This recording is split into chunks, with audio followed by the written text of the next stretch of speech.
Alis sa mo dire. Kaya na ko isulti sa inyo. Pati i-post ng cellphone.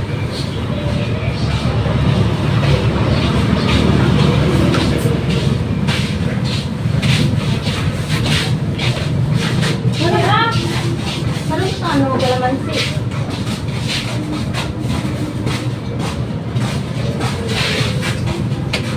Dire.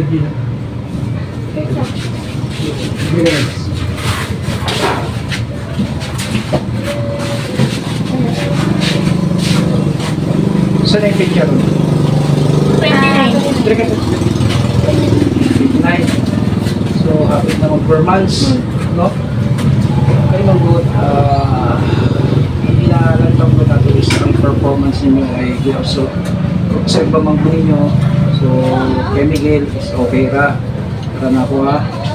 Kung tulog, bahay man good mo, dapat may responsibilidad mo. Kay per month, expected na to na basig mo okay ng panahon, daghan ng tao.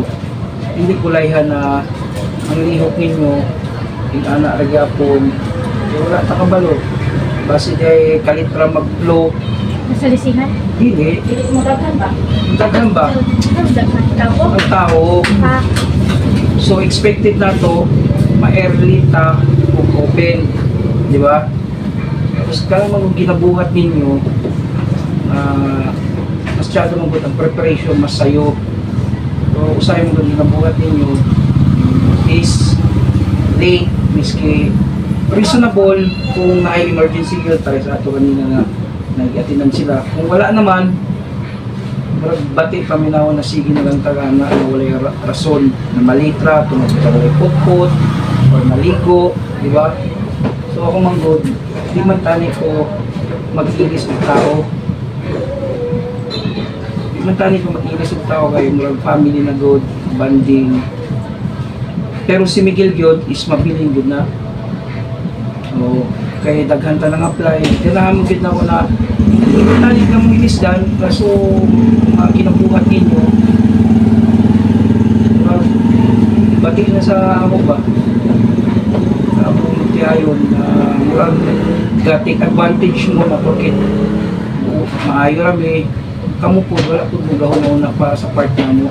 Usahay kung maliit mo, masakit ang bayami po. Tungod sa di milayhan na mawala mo sa part of family. Kaya ibig sabihin, layhan ninyo. Pero kung masubrahan na po, bati na kayo, kami na makaluluoy.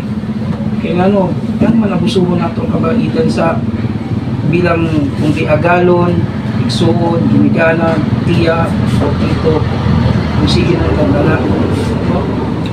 So, kani, nag-decide kininis na ako na naagid ni tantangon karong per month.